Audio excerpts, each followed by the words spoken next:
Trăim în epoca asediului informațional. Radio, TV, online, offline, multimedia, indoor, outdoor, date mobile. Din toate părțile suntem bombardați cu informații, iar prim-planul și prime time-ul sunt de cele mai multe ori alocate veștilor rele, economice, financiare, politice, sociale. Nici știrile despre mediu nu fac excepție, ne proiectează tuturor o imagine apocaliptică. Oare chiar ne îndreptăm în cădere liberă spre autodistrugere? Oare progresul tehnologic conduce implicit la devalizarea naturii? Ce facem în fața pesimismului, a negativismului, a lipsei de perspective? Mai există în România oameni care mai speră, care mai luptă, care acționează? Noi credem că da, așa că am plecat să-i căutăm, să-i scoatem la lumină, să-i arătăm țării și lumii. Avem nevoie de curaj, avem nevoie de exemple, avem nevoie de eroi luptători pentru curățenia țării și avem nevoie, zic eu, de ținte pe care să ne le fixăm. Adulții sau persoanele care reușesc, au succes, au performanțe, au proiecte speciale, au această abilitate biologică, dar și dobândită de a persevera, de a avea o determinare în a-și atinge un scop, de a nu renunța la greu și cu pasiune în a crea lucruri care nu au niște rezultate sau recompense imediate. Persoanele care au această abilitate de a-și amâna recompensele imediate sunt persoane care au un mult mai bun autocontrol și o disciplină personală în a-și atinge scopurile. În momentul în care ești din universul relativ închis al satului, cu 200-2000 de oameni, intri în universul cu 2 milioane de oameni, acest lucru e mai greu să funcționeze și se trece de la exemple din vecinătate la exemple care pot să fie mai apropiate sau mai depărtate, se trece la idoli de un soi sau altul, la vedete de un soi sau altul, cu trecerea în virtual la modele care pot să fie de pretutindeni, care sunt tot mai multe, care sunt tot mai diverse și care intră în competiție tot mai mult.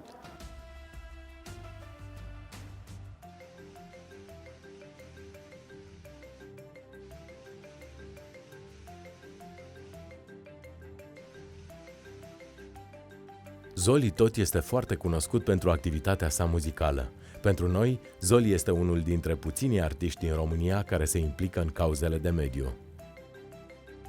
În 2007, cei de la Greenpeace mi-au propus să mă alătur campaniei România nu gustă cianură.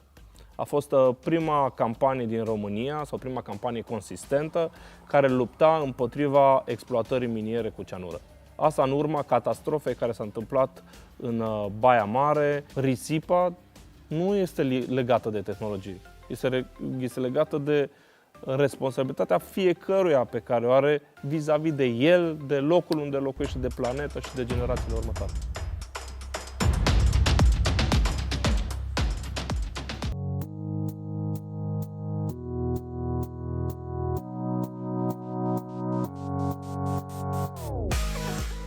Să facem curățenie. E un obicei pe care vreau să-l păstrez. Să lăsăm ceva frumos în urmă? Să facem lumea mai curată. Let's Do It Romania este cea mai mare mișcare socială de la noi din țară. Pe 25 septembrie 2010, peste 200.000 de români au ieșit să facă curățenie, participând la cea mai mare acțiune de voluntariat organizată vreodată în România. În Estonia a început mișcarea în 2008. Ei au făcut pentru prima oară curățenie toată țara într-o singură zi, au implicat peste 50.000 de oameni în Estonia, iar apoi au creat un filmuleț care a făcut în conjurul lumii și a inspirat țări din toată lumea să se apuce de treabă. On the 3rd of May 2008, the whole territory of Estonia was cleaned of its garbage in 5 hours. We did it. Drumul României pentru o zi de curățenie a fost diferit și față de celelalte țări care erau la acel moment deja cu experiență. Nu pot să spun că România avea un context politic favorabil pentru acțiuni de voluntariat. Eram destul de pesimiști ca țară și autoritățile nu aveau un spirit civic sau o susținere a implicării civice, lucru pentru care orice context internațional pentru noi nu se putea aplica foarte mult. N-am avut un președinte care să ne ajute, un guvern de încredere care să facă un apel către oameni și oamenii să răspundă pozitiv la o chemare, și lucrurile astea pentru noi au însemnat noi provocări și în același timp creativitatea noastră pentru a găsi soluții de a duce mișcarea la bun sfârșit. O mișcare care la început a fost pentru România destul de sceptică. Cel mai tânăr voluntar are 3 ani și a venit cu părinții lui. Cel mai bătrân voluntar are 80 de ani și este o doamnă care a vrut neapărat să vină la curățenie să arate că se poate și la vârsta asta. Deci sunt tot felul de oameni de tot felul de vârste. Bineînțeles, da, putem să spunem că e un profil al tânărului de 20 plus, un pic educat, care a început să înțeleagă că natura e și casa lui și că e și de datoria lui să se implice. Dar sunt tot felul de oameni. Până la urmă, știi, spiritul civic nu depinde neapărat de vârstă. Suntem foarte mândri de ce am reușit, având în vedere că am plecat de la zero, nu ne cunoșteam între noi, nu eram prieteni, nu aveam nu știu ce relații, nu aveam bani, nu aveam de niciunele, dar ce aveam în schimb era dorința de a face ceva, dorința asta de a contribui și perseverența de a ne duce până în ultimul moment. Noi am fi fost pe 25 septembrie și dacă nu era nimeni. Era despre a arăta că se poate și că noi o să facem asta, acest dual spirit. De 8 ani, Every Can Count pune România pe harta țărilor europene care își educă și informează cetățenii despre reciclarea și colectarea dozelor din aluminiu. Asociația Alucro este organizația care a adus acest program și în țara noastră. Putem spune că în România se reciclează 1 din 3 doze de aluminiu. Asta înseamnă că aproximativ 30% din dozele introduse pe piața internă se reciclează. Spre deosebire de alte țări care, evident, au o experiență mult mai vastă decât avem noi, dozele de aluminiu se colectează separat și se reciclează în proporție de 90-98% și aici mă refer la Suedia, Danemarca, țările nordice. Aluminiul, pe de altă parte, este cel mai valoros material reciclabil. Foarte puțină lume știe că el se reciclează în proporție de aproape 100%. Nu aș putea să trec pe stradă pe lângă o doză de aluminiu, pe oriunde mă duc mă uit după o doză de aluminiu. Copilul meu este stresat, pot să spun, de mine și de dozele mele, colectez dozele, le spăl după ce le folosesc acasă și am o punguță specială în care le colectez. Aproape toată lumea, toți prietenii, toți vecinii mei știu că eu mă ocup cu colectarea dozelor și mi-aduc săculeții de doze, deci este o chestie care m-a prins efectiv. Congratulations, man. Thank you also. Thank you also. Good job, man. Yeah. Vârful Broad Peak, 1047 de metri.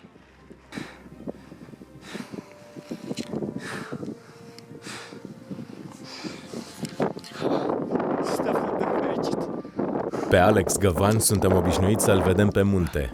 Pentru filmări ne-am dat întâlnire în pădurea din spatele casei sale din nordul Bucureștiului, unul dintre locurile în care se antrenează pentru ascensiunile la peste 8000 de metri fără oxigen suplimentar. Alex este implicat în numeroase cauze sociale și de mediu, de aceea ne-a povestit de ce Bucureștiul are nevoie urgentă de o centură verde, dar și de ce aceasta poate fi the next big thing în materie de plămân verde al orașului, după Parcul Natural Văcărești. Astfel de păduri din jurul localităților joacă un rol social absolut deosebit, mai ales cele care se află în apropierea localităților urbane. Locul ăsta simt că, într-un fel, mă aduce mai aproape de mine. Funcția principală atribuită prin amenajamentele silvice acestor păduri este una socială, iar toate celelalte funcții ale pădurii, cum ar fi extragerea lemnului, sunt subordonate acestea. Putem să reducem numărul de mașini, putem să mergem mai mult cu bicicleta, putem să plantăm acoperișuri verzi. Mari capitale europene au în de jur împrejurul lor o așa numită centură verde, un spațiu continuu sau aproape continuu verde, total protejat, destinat recreării, care funcționează ca un fel de plămân verde al orașului. Imaginați-vă că în contextul actualelor schimbări climatice, pe termen lung, viața în București, viața celor 3 milioane și ceva de locuitori, incluzând și zona metropolitană, va fi foarte greu de închipuit fără această centură verde. De aceea cred foarte tare că noi am fi mult mai câștigați și mult mai înțelepți și mult mai isteți, ca în loc să tăiem pădurea asta pentru foc, așa cum spuneam, ca în loc să facem exploatări forestiere în area protejată de la Comana, de exemplu, am putea, pe de o parte, să punem toate aceste păduri din jurul orașului sub protecție, după care, în faza a doua, sau de ce nu, poate și în paralel cu lucrul ăsta, să identificăm împreună cu autoritățile locale, cu Primăria Municipiului București, cu primăriile comunelor limitrofe, împreună cu Ministerul Mediului, împreună cu Ministerul Apelor și al Pădurilor, să identificăm suprafețe de teren pe care să reîmpădurim, astfel încât să putem să conectăm pădurile deja existente și astfel poate nu chiar să reușim un cerc 100% în jurul orașului, dar măcar pe o porțiune absolut semnificativă. Pădurea nu este doar cherestea, fauna nu este vânat, iar noi, în niciun caz, nu trebuie să fim puțini. Asaltată de probleme, omenirea își caută orizontul prin dezvoltarea de comunități sustenabile cu infrastructuri inovatoare și energie curată, care protejează, în același timp, resursele de apă, biodiversitatea acvatică și de uscat.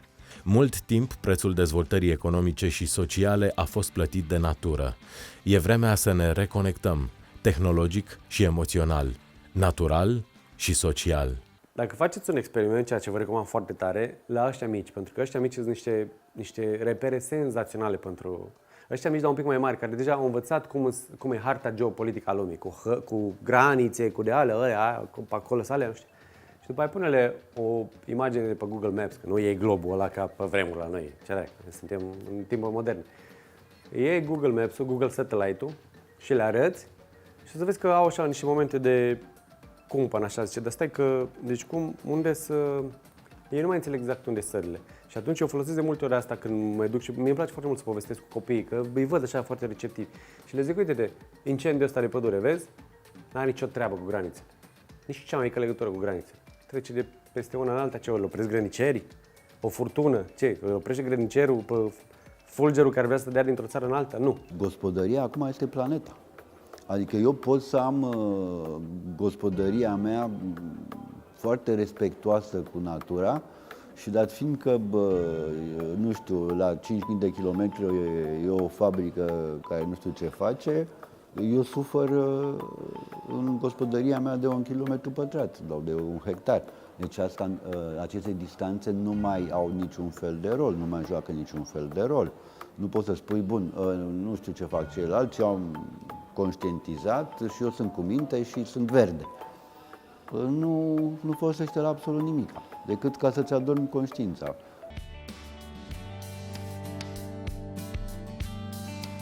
Romania este mișcarea apărută în 2010 la inițiativa multiplului campion european, mondial și olimpic la kayak canoe Ivan Pațaitin, împreună cu arhitectul Teodor Frolu. Întotdeauna m-am considerat că sunt dator să ofer ceva celor din Delta.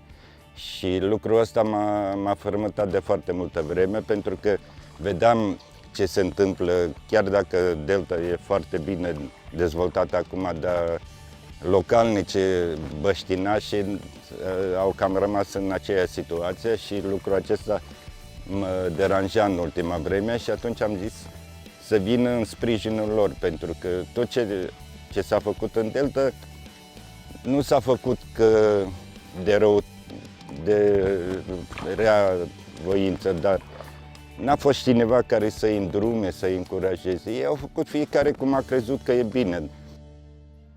Ivan nu este un brand pe care îl folosim ca brand și sub el facem lucruri. Ivan este un model și este un om cu niște valori care aduce în jurul lui oameni care cred în aceste valori. Adică cred în întâi faci și pe urmă vorbești, cred în dacă într-adevăr vrei să faci ceva, fă-o până la capăt, poți să o faci indiferent de lucrurile care se întâmplă. Al treilea lucru, trebuie să crezi în oameni, sincer. Adică trebuie să ai acest respect și să pornești de la ideea că oamenii din jurul tău sunt în primul rând un sprijin. Și ideea asta are cumva, dacă vreți, ca să fac trecerea de la niște valori la lucrurile foarte practice. Deci nu se poate face dezvoltare fără colaborare între oameni.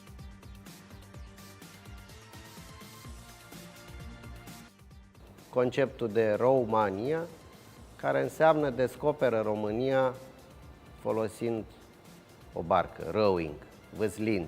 Da? Bun, promovăm acest gen de turism, dar oare ne dorim ca peisajul cultural să fie invadat de niște bărci colorate din plastic?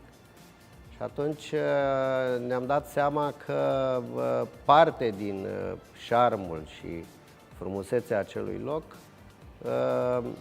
este dat și de către lodcă. Și atunci lodca, în schimb, este o barcă utilitară de pescari, greoaie, turistul se descurcă greu cu ea și atunci am creat canotca, al doilea concept, care înseamnă de fapt o canoe ca și funcțiune, ca și, să zic, manevrabilitate, dar ea ca aspect și ca, să zic așa, ca imagine pe apă, păstrează imaginea locii tradiționale cu care suntem, să zicem, obișnuiți în Delta. Cred foarte mult într-un nou concept care s-a dovedit că, de fapt, nu doar eu cred, ci e un trend, și anume relația asta urban-rural nu mai este două lumi, ci din contră, încep să se întrepătrundă din ce în ce mai mult și au nevoie foarte mare unul de celălalt. Un spațiu sau, dacă vreți, o comunitate are nevoie de cealaltă.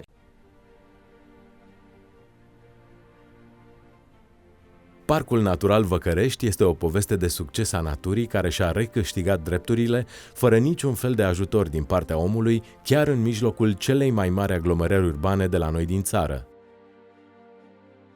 La doar 5 km distanță față de kilometrul zero al Bucureștiului se adăpostesc 97 de specii protejate, în cel mai mare parc natural urban din Europa. Valoarea Parcului Văcărești rămâne în continuare destul de ridicată și la nivel european și la nivel internațional, prin mai multe argumente, și ca istorie, și ca valoare biodiversă, ca dimensiune, ca perspectivă, de ce nu?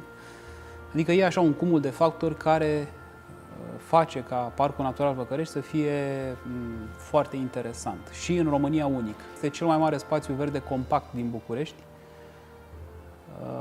Este cel mai mare parc înființat în București în ultimii 70 de ani și oferă bucureștenilor câte 1 metru pătrat de spațiu verde pe cap de locuitor. E un peisaj interesant, e un peisaj care ne duce cu gândul la aspectul unei delte, de aceea parcul încă se mai numește așa în imaginarul locuitorilor Delta dintre blocuri. Este de fapt titlul articolului cu care am lansat acest proiect acum 4 ani de zile. Dinamica care s-a creat în jurul acestui proiect are capacitatea să schimbe politici, să polarizeze energia locuitorilor și a factorilor de decizie.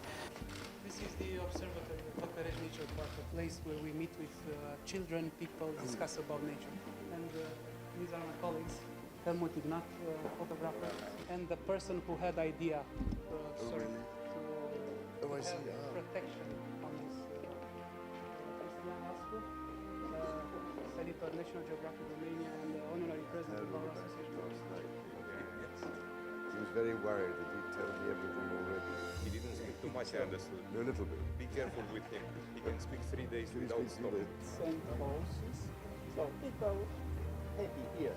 It lasted till 80s when Ceausescu decided to make a big lake here and to develop a very megalomaniac project. Personalități deosebite au manifestat interes, mai ales personalități din domeniul ăsta al conservării naturii.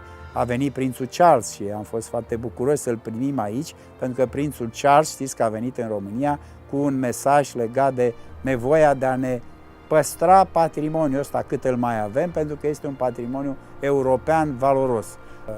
Iarăși e foarte important, 4 oameni au făcut greu, au dus greu acestui proiect.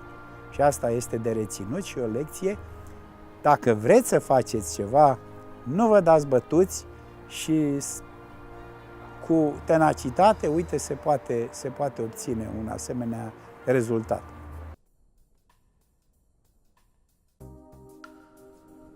Povestea FDN este legată de Solar Decathlon, competiție ce presupune proiectarea, construirea și asamblarea în doar 10 zile a unei case solare inteligente, eficiente energetic și complet echipată. Astăzi, FDN înseamnă locul unde o echipă de tineri gândesc și pornesc alte proiecte care promovează sustenabilitatea și grija față de natură. Casa FDN în care ne aflăm acum e într-o oarecare măsură o casă a viitorului de care spunem noi. Este o casă 100% electrică, își produce singură energia, de-a lungul unui an produce mai multă energie decât consumă, are un impact foarte, foarte mic asupra mediului. Practic toate echipamentele, toate materialele și tot ce am pus noi în casa asta am încercat să aibă o energie înglobată cât mai mică, o amprentă de CO2 cât mai mică și practic să facă cât mai puțin rău naturii și în măsura în care am putut să facă chiar și bine natură, să plantăm lucruri pe care le avem în seră, pe care să le mâncăm, să introducem conceptul de urban farming și practic să încercăm să facem schimbarea asta de mentalitate în România și nu numai. Noi când am început tot proiectul ăsta, cam toată lumea a zis că este imposibil, pentru că România nu poate să facă genul ăsta de proiect, pentru că noi românii suntem așa și pe dincolo. Și am zis, băi, noi nu credem chestia asta. Noi o să mergem și o să încercăm și dacă o să o dăm în bară, o să o dăm în bară și nu e chiar sfârșitul pământului că o să se întâmple chestia asta. Și am luat-o pas cu pas, am fost câțiva oameni, am plecat inițial de la 4, la 6, la 7 și uite așa am ajuns să fim peste 350 în momentul de față, undeva la o medie de 50 de studenți. De la fel de facultăți, de la partea tehnică, de construcții, de la partea de arhitectură, de la partea de comunicare, fundraising, management. Nu știu, dacă luăm un exemplu, o fereastră, noi a trebuit să lucrăm cu o companie care produce sticla, o companie care taie sticla, o companie care produce tâmplăria, altă companie care taie tâmplăria. O companie care le pune pe toate împreună și dacă ne gândim și la faptul că am avut nevoie de macara, a trebuit un sponsor care să ne ajute și pe partea de macara. Și dacă ne gândim și la ventuze electrice, uite așa ajunge a 7-a companie să intre în această colaborare pentru o fereastră. Se vorbește foarte mult despre importanța de a fi lider. Noi încercăm de foarte multe ori să discutăm și despre importanța de a fi follower. Și pentru că degeaba ai un lider care se duce și nu-l urmărește nimeni. A doua persoană, a treia persoană, a cincea persoană, a 10-a persoană care se deplasează într-o direcție este la fel de importantă și ca prima persoană care s-a dus.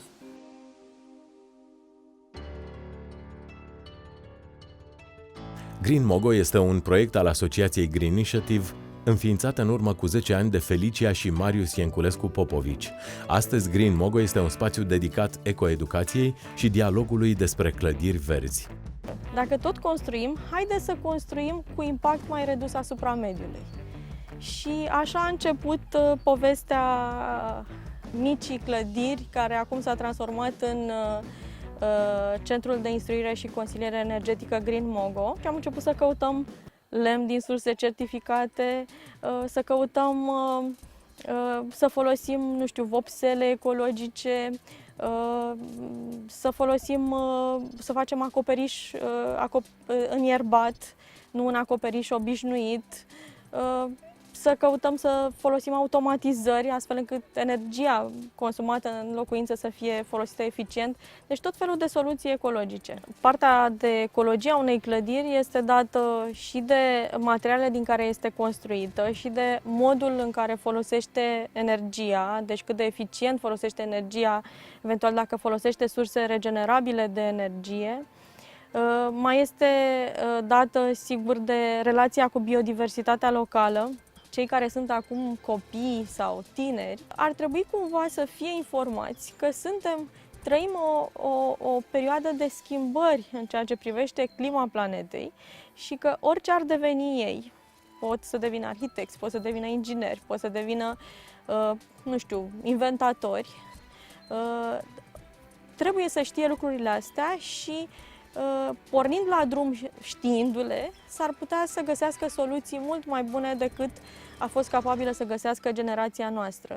Se vorbește de mult de un, mai filozofic dacă vreți, dar e în același timp foarte concret, de un soi de contract natural. Deci facem un contract nu numai noi între oameni ca să nu ne omorâm între noi, ci un contract cu natura, în care avem voie să cerem ceva de la natură, dar trebuie să și dăm ceva, adică un fel de, hai să ne înțelegem cu natura, că dacă nu cădem la pace, natura nu știu ce se întâmplă, dar sigur noi pierim. Spre 2050 pe Pământ vor fi 9,8 miliarde de locuitori, acum sunt 7 miliarde și jumătate, iar în anul 2075, și cred că trebuie trimise lucrurile în viitor, pe Pământ vor viețui 14 miliarde de locuitori. Ori 14 miliarde de locuitori înseamnă să trăiești umăr lângă umăr și piept lângă spate, deci toți la oaltă, și asta nu se poate decât dacă respecti în totalitate setul de legi pe care îl inventezi ca să poți să ai ziua de mâine și ziua de dincolo de mâine. Țineți minte, cine va avea mâncare, va avea putere. The Green Revolution. Sunt 50 de ani de la această mare revoluție agrară, 50 de ani de culturi masive, de specii hibride întreținute cu pesticide, ierbicide. S-a dorit o revoluție a binelui împotriva foametei și, mult timp, pentru noi chiar a funcționat. Dar în timp ce prosperam, natura suferea. Terenuri defrișate, soluri și ape poluate, alimente aruncate. Agricultura are nevoie acum de o nouă revoluție. Dar poate de o revoluție încă și mai mare este nevoie în obiceiurile noastre alimentare.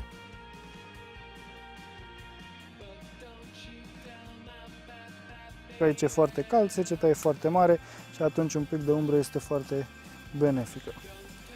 Producțiile sunt destul de bune.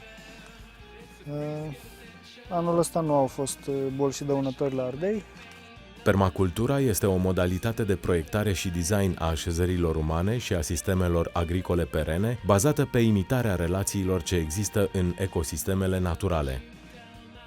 Gabriel Diaconu este trainer și consultant de agricultură ecologică și permacultură, un curent care în România se află abia la început.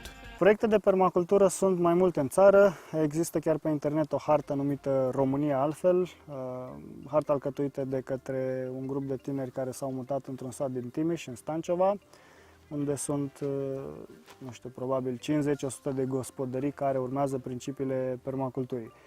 Ceea ce trebuie să înțelegem este că e o diferență mare de la o gospodărie care încearcă să producă pentru consum individual, la o gospodărie sau poate chiar la o microfermă sau la o fermă ecologică care produce pentru vânzare, pentru profit. Sigur, principiile ce țin de partea ecologică și anume creșterea conținutului de humus din sol, regenerarea solului și creșterea biodiversității, ele rămân. Dar diferența de management, diferența de administrare a culturilor, de planificare și de grijă de inputuri pe care cultura le primește, diferă de la un sistem gospodăresc la un sistem comercial.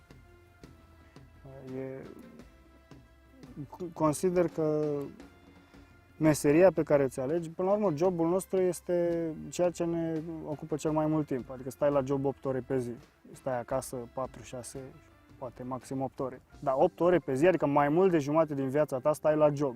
Așa că cred că ar trebui să ne preocupe foarte mult care este impactul jobului nostru cu toate subînțelesurile lui, tot ceea ce înseamnă inputurile, resursele care vin în job și resursele care ies, outputurile jobului. Ar trebui să ne preocupe foarte mult ce facem cu timpul nostru, pentru că în felul ăsta schimbăm lumea în care trăim.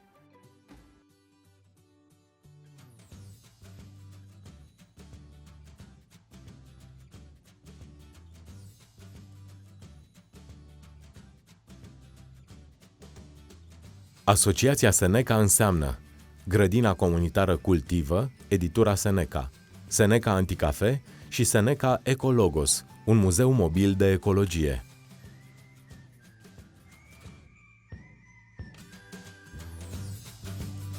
Există proiectul Cultivă, o grădină, și aici am stat mult ca să-i dăm o denumire. Întâi am zis Cultivă este un set de ateliere de permacultură. Cultivă este o grădină comunitară. A fost o acțiune care se numește Cultivă pomul, cu P mic, cu O mare și atunci în acea mare plantare am plantat 900 de copăcei împreună cu Asociația Pădurea Copiilor. Orice editură folosește hârtie. Hârtie este lemnul, lemnul este copacul. Și adică eu să povestesc despre natură, cum să o iubești și ia că mă duc și tai niște copaci ca să vă povestesc câtă dragoste trebuie să aveți pentru natură, nu părea deja logic. Și am oprit producția pentru ceva timp până am găsit posibilitatea de a face cărți pe hârtie reciclată. Aici sunt lucruri și obiecte aduse de acasă. Că sunt, așa am început, că a fost un spațiu întâi mic și am zis că investim cât mai puțin și fiecare a adus ce era drag. Și nu știu dacă am povestit acest lucru, că n-am vrut să facem librărie, adică n-am vrut să vindem nimic aici. Și atunci am adus cărțile noastre de acasă, ale preferate. Doar că s-a întâmplat că imediat cine a venit prima dată și vreau cartea asta. Nu, e a mea, nu pot să o dau și atunci, la mai multe solicitări așa, am zis bine, hai că o facem și pe asta.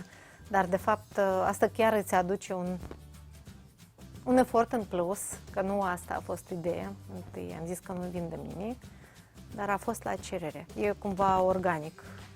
Tot Seneca se tot schimbă.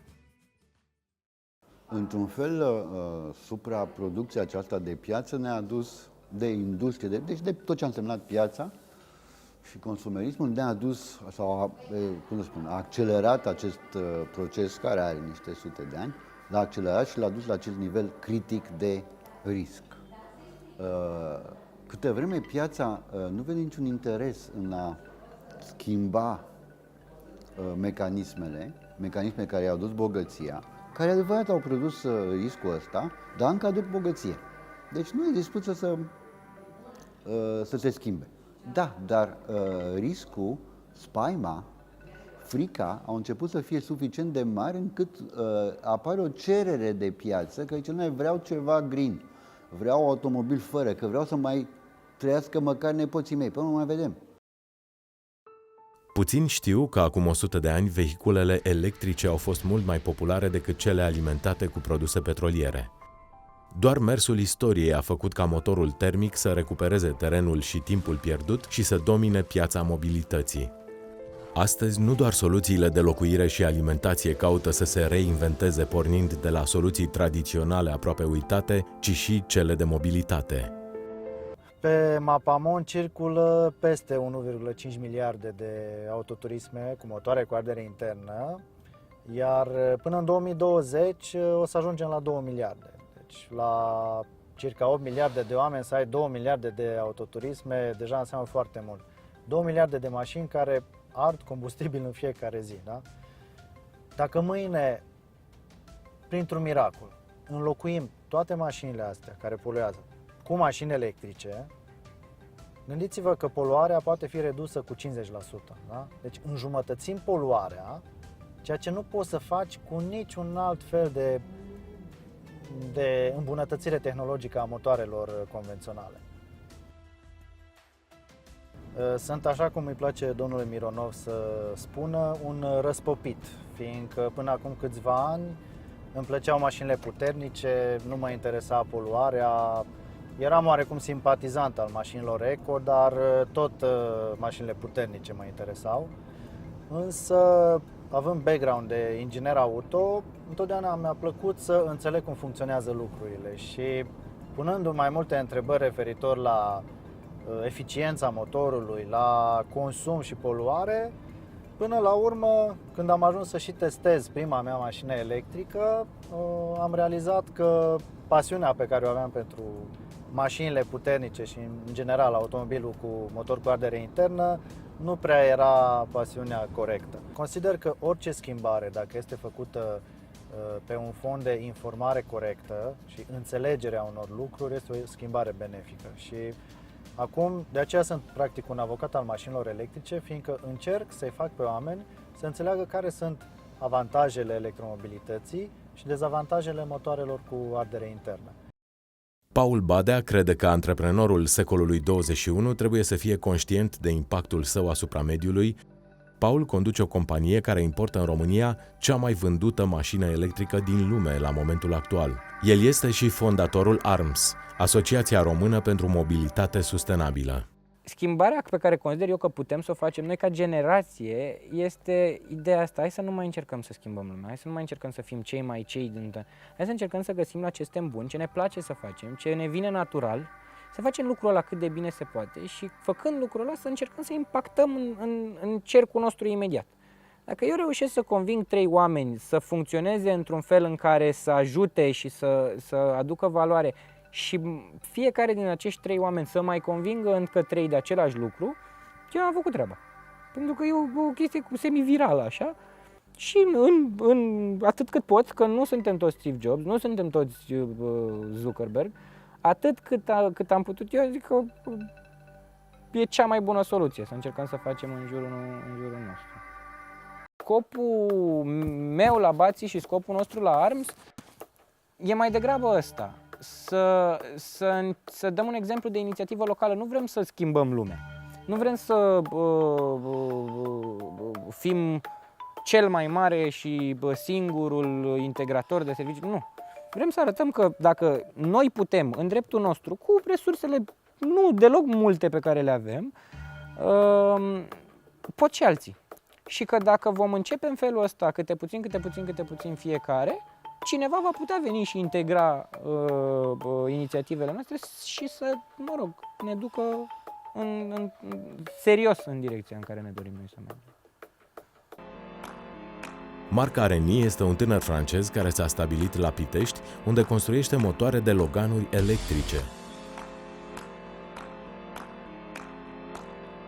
Visul lui este să facă o mașină electrică accesibilă, low cost, pe care să-și o permită cât mai mulți oameni.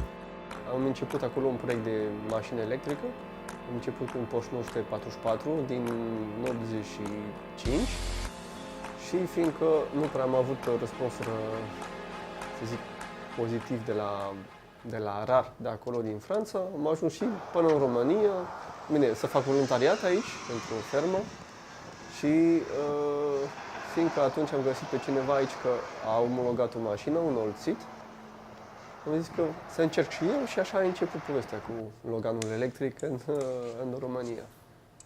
Așa a fost, am făcut primul Logan electric în 2014, de fapt am început în 2013 și l-am finalizat și omologat în 2014. Și din 2014 până acum merg cu Loganul meu electric, care are acum aproximativ 30.000 de kilometri full electric. Eu tot ce am făcut l-am susținut cu bani propri. Adică tot ce am, în loc să plec în vacanță, să-mi iau o casă, o mașină, am investit și am făcut proiectele astea. Și în viața mea, îmi place să fac ceva. Când spun că fac ceva, o fac, pur și simplu. Dacă mâine o să vă spun, vreau să mă apuc să fac un avion electric sau ceva care zboară, nu știu cât timp îmi ia, 2, 3, 5, 10 ani, dar sigur că îl fac la un moment dat. Alexandru Teodorescu conduce o companie care face pionierat în industria regenerabilă din țara noastră prin dezvoltarea de parcuri eoliene și fotovoltaice. Renovatio dezvoltă și prima rețea de încărcare rapidă din România, dedicată mașinilor electrice.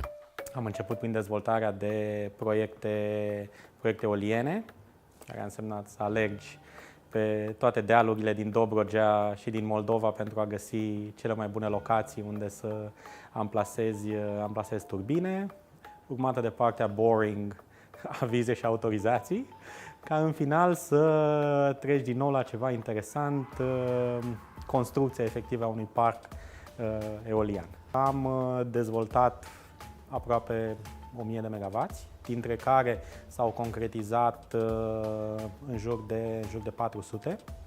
Cei mai mulți în cadrul unui joint venture cu EDPR, care este utility-ul din Portugalia. După care avem, bineînțeles, și dezvoltări fotovoltaice, unde am proiectat în jur de 100 de megawatts.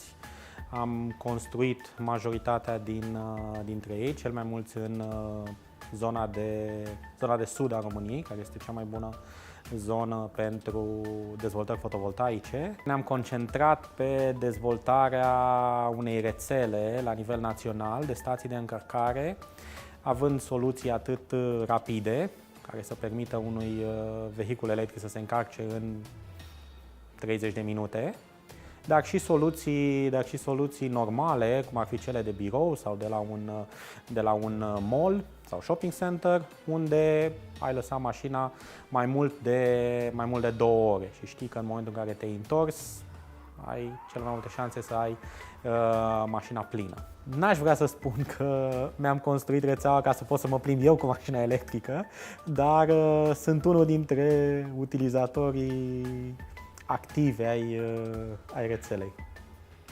Fie că e un drum până la Cluj, până la Timișoara, încă n-am reușit să ajung până la mare, ne lipsesc 2 locații pe autostradă. Căutăm să facem pace cu natura, cu planeta care ne ține în viață.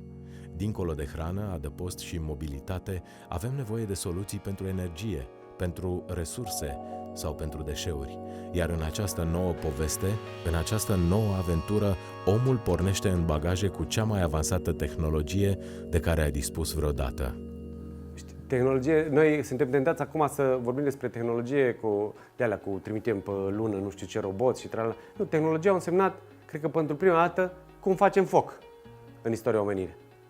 Ne-a ajutat extraordinar de mult ca oameni să evoluăm. Ne-am putut încălzi, am putut face lumină, ne-am putut face de mâncare. Da, l-am putut arde și pe alții, am putut da foc la păduri, am putut face și stricăciuni. Orice tehnologie vine cu bune și cu rele. Încă o dată, depinde cum folosești tu tehnologia aia. Slavă Domnului că politehnicele sunt încă bune, că e nevoie de ingineri. Inginerii construiesc lumea.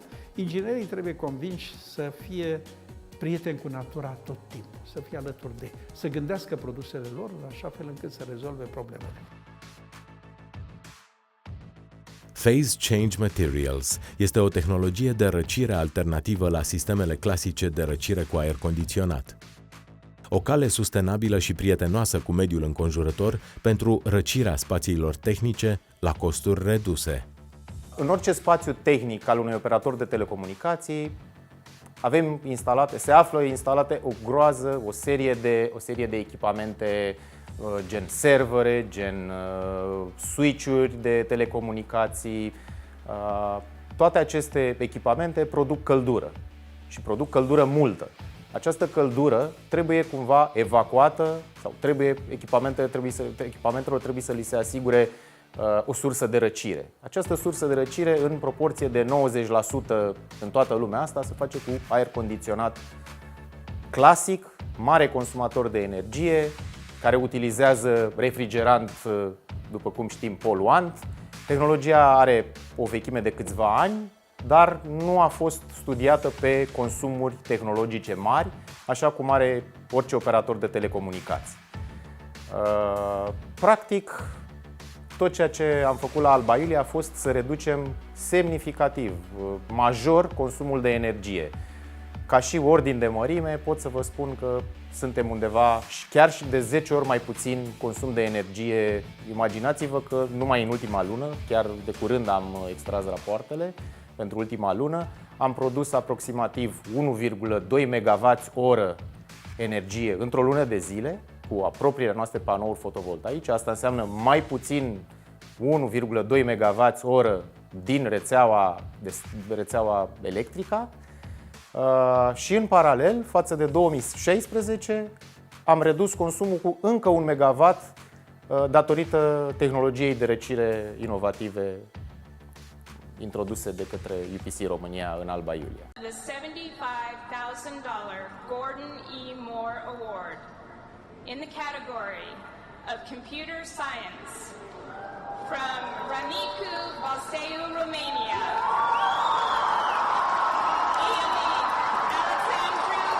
Ionuț Budișteanu este câștigătorul celui mai cunoscut concurs preuniversitar de știință și inginerie din lume, cu proiectul mașinii low-cost fără șofer.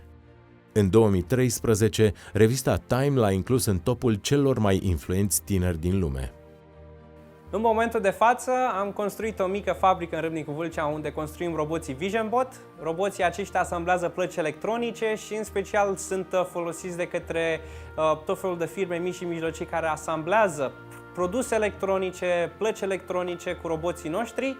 Anul trecut am primit o bursă de la Google ca să particip la Global Solutions Program, un fel de accelerator și un fel de școală antreprenorială de a învăța business american, de a începe proiecte și acolo chiar a pornit platforma socială SkyHub. Am fost în Silicon Valley, în Mountain View, la NASA Ames Research Center Park de la Mofet. A fost foarte interesant să interacționez cu cercetători de la NASA, chiar dacă tu lucrai în startup-uri, chiar dacă tu lucrai în domeniul de IT și n-aveai neapărat conexiune cu domeniul fizic. Deși mi s-a propus de foarte multe ori să plec din România, tot cred că există un potențial foarte mare în România și pot să fie începute lucruri deosebite aici, în România. Totuși mai sunt vreo 16-17 milioane de oameni care încă mai cred în România și încă mai stau pe aici, deci n-au plecat toți.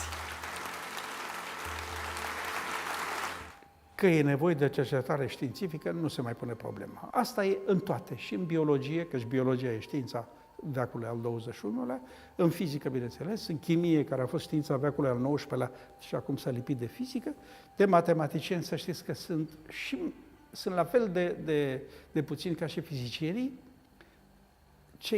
cei de sus din vârf scot teoremele și le demonstrează și apoi vine marea masă de ingineri care le folosesc și așa ticăie mașinăria lumii. Părerea mea este că cea mai importantă realizare a României după 1 decembrie 1918 este acest laser, această construcție care se face la Măgurele și care schimbă complet poziția României în lume. Laseristica e o știință nouă, nu are 70-80 de ani, nu mai mult. Gerard Muru, de care vă vorbesc, a descoperit că se poate compacta cumva raza asta de laser. Gerard Muru va lua premiul Nobel cândva, cu siguranță. El a venit în România, îi cunoștea pe cei de aici și a zis, facem un laser la voi, la unguri și la cehi. Împărțim invenția asta în 3. După știința mea, construcția este în grafic, tot ce se face acolo și testarea echipamentelor, care toate sunt echipamente nouțe pe pământ, inventate acum. În 2019 astea vor funcționa și vor avea în capăt și o sursă de raze gamma. Combinația între ELI și sursa de raze gamma s-ar putea să dea, cum spune directorul proiectului, fizicianul Nicolae Zanfir, s-ar putea să dea în următorii 10 ani 2 premii Nobel. Când spui asta, ești în altă parte a civilizației lumii. În acest moment, CERN este cel mai important laborator de cercetare în domeniul fizicii particulelor din lume. Prezența cercetătorilor români implicați în proiectele CERN a crescut constant, ajungând în prezent la aproximativ 100. CERN a fost înființat în 1954. La vremea respectivă, tehnologia de accelerare, studiile de fizică care se făceau erau într-adevăr orientate spre fizică nucleară. Între timp, tehnologia a permis construirea unor acceleratori mai puternici, în așa fel încât să putem sonda în interiorul nucleului, în interiorul protonului și neutronilor, adică să mergem la distanțe din ce în ce mai mici, pe măsură ce suntem în stare să accelerăm particula energiei din ce în ce mai mare. Deci, practic, astăzi putem să-i spunem CERN este, de fapt, laboratorul european pentru fizica particulelor. În 2005 m-am întors de la CERN, de la Geneva. Sunt la Institutul de Fizică și Inginerie Nucleară Horea Holubei, în Departamentul de Fizica Particulelor. Sunt în experimentul ATLAS de la CERN, de la acceleratorul Large Hadron Collider de la Geneva, din 1992, adică de la început, de când s-au făcut prototipuri și primele studii și teste pentru fizica și detectorii ce urmau să fie construiți pentru acest experiment. Am văzut ce înseamnă o echipă experimentală, ce înseamnă, ce activități trebuie să aibă, cum trebuie să funcționeze un grup, cum trebuie să rule studenții, cum trebuie să-i formezi, să crească, să devină performanți, cum să-ți dezvolți partea experimentală, cum să aduni oameni în jurul tău. Și am căutat din 2005, de când m-am întors de la CERN, să fac exact ce am văzut că fac marele laboratoare din Europa. Asta e un lucru foarte important. Să le placă, să se simtă confortabil, să se simtă utili și în felul ăsta fac performanță. E de fapt o continuitate, dar e un salt mare datorită bugetului alocat. E o oportunitate fantastică pentru o țară ca România. România are această oportunitate, își dezvoltă această infrastructură experimentală fantastică, care oferă un spectru larg de cercetări, fundamentală, aplicată, etc.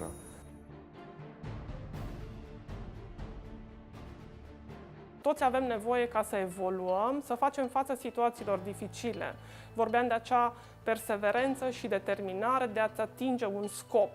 Asta poate să fie o valoare a comunității sau a contextului sau, dacă vreți, a anturajului, care, odată promovată, va putea fi preluată de orice tip de adult. Fie că este el un adult care are nevoie de norme sau fie că e vorba de un adult care are nevoie de multă noutate. O convingere se schimbă nu doar prin faptul că am acces la o anumită informație, că informația nu schimbă comportamentul, cu atât mai mult convingerea, dar am nevoie de experiențe personale, reale de viață. Asta înseamnă că cu cât un adult sau tânăr va avea experiențe diferite de felul în care gândește, ca un fel de experimente comportamentale, în timp își va schimba și convingerea și comportamentul. E nevoie să fie motivat, să încerce un lucru nou. Ce trebuie să facem? Păi stai să vedem, că aici e complicat cu puterile, cu jocurile de putere, cu corporațiile, cu națiunile, cu... Bun, dar eu personal ce trebuie să fac? Tu personal poți să faci sau nu faci, că nu contează, trebuie să facem cu toți. Deci acum hai să spunem că s-a ajuns într-o bună parte a societăților la conștientizarea sau un fel de preconștientizare a riscului, a pericolului. Esența este să înceapă educația copilului încă de la vârstă de 3 ani. Nu rupi nici crenguțe, nici frunze, nu arunci hârtie pe jos, respecti tot ce trebuie și mai ales nu te încarci de gunoaie. Știm foarte bine că fiecare dintre cetățenii Occidentului, consider țara noastră ca parte a Occidentului, consumă cam 825 de kilograme de alimente pe care le aruncă. Acestea sunt gunoaiele pe care le facem fiecare dintre noi. Ei bine, copilul mic trebuie de mic antrenat să știe că pune deoparte, că selectează gunoaiele, că nu cere mai mult pentru masa lui de prânz sau masa de seară sau decât e strict necesar. E nevoie de o schimbare de paradigmă, de o schimbare de mentalitate la nivelul întregii țări. Dacă nu faci o chestie globală, nu ai nicio șansă să se întâmple ceva. Sunt oameni care, prin ceea ce spun, dar mai ales prin ceea ce fac, încă mai speră că mesajul lor va ajunge și la ceilalți. Indiferent de profesia pe care o au, nu trec nepăsători pe lângă provocările pe care le lansează societatea de astăzi. Pentru că grija față de natură este o meserie pe care ar fi bine să o avem toți. V-am prezentat doar câțiva dintre oamenii pe care i-am întâlnit în călătoria noastră, o călătorie care abia a început. Avem nevoie de exemple, avem nevoie de schimbare. Pe tine, cine te inspiră? You are the world's leaders. It's only about passion and motivation. Just focusing on your passion to do whatever you like, and you will be very successful.